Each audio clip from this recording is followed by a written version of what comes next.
welcome back to another video, man. Today, we will be going over some Saints preseason standouts, as we've already had 2 preseason games.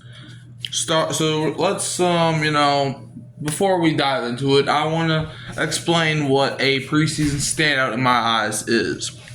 Obviously, good performances, right?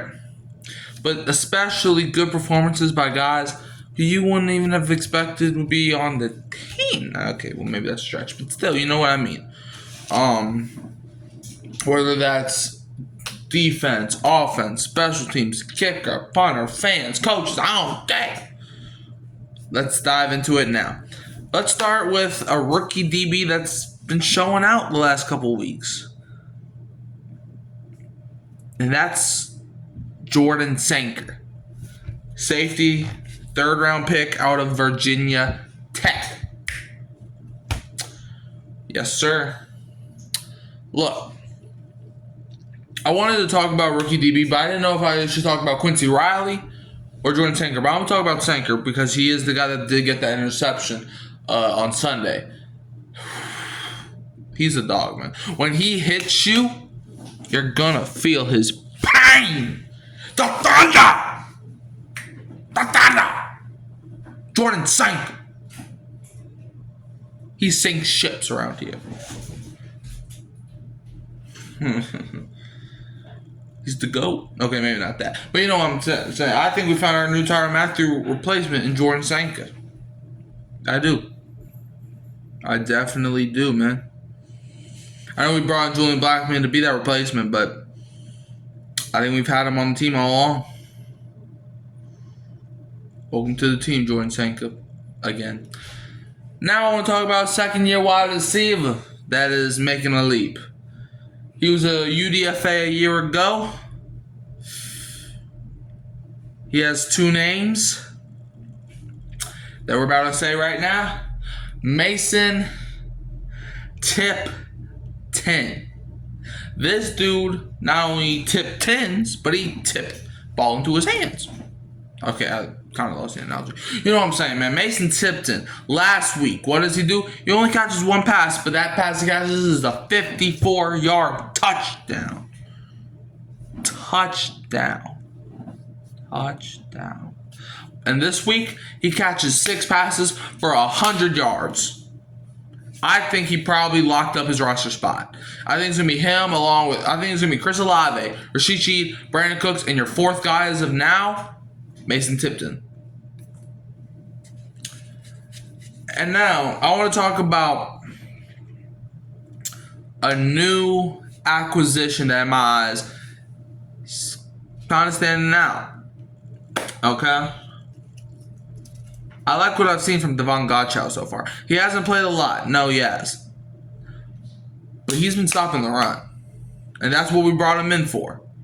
So that's our stock rises. Let's talk about some guys that stock might be falling a little bit.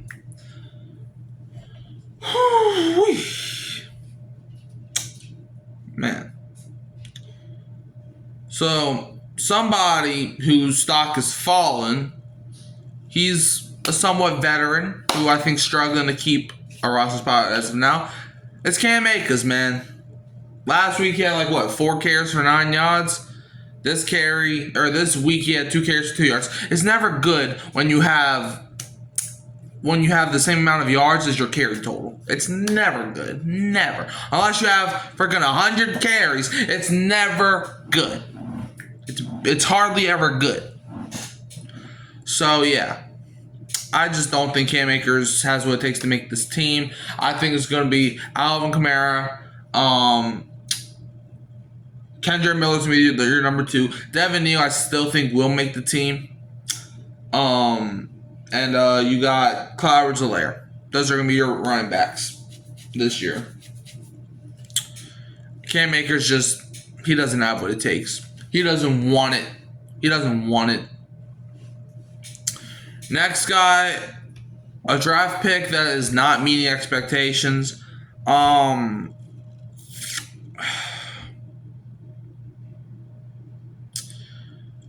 Brofton.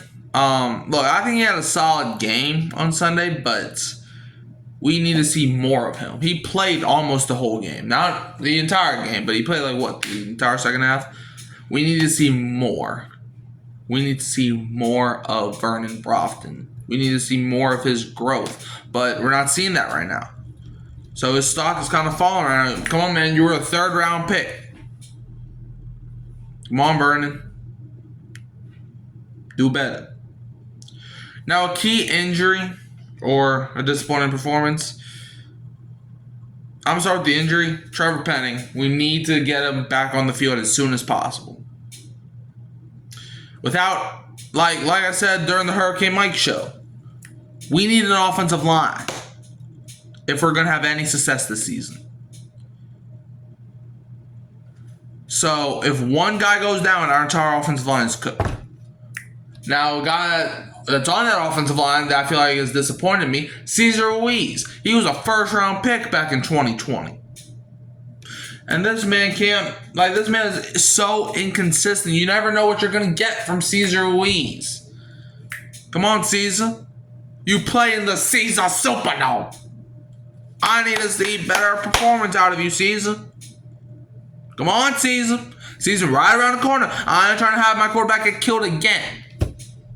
Ever since 2019, whoever our starting quarterback was that year got injured at least once. I understand. A couple years ago, Derek Carr played all 17 games. He got hurt 3 times. Just because you start all 17 games don't mean you don't get hurt. Come on, man. Fix it. Fix it, fix it, fix it. But anyways, a guy that I think's on the bubble, I think, is Velus Jones Jr. He is fighting for the last 53-man roster spot, in my eyes. Because last week, disappointed me. This week, he had a good game. It's going to come down to the 3rd game against the Broncos on Saturday at 12 o'clock Central Time. We need to see more. I need to see Velus Jones.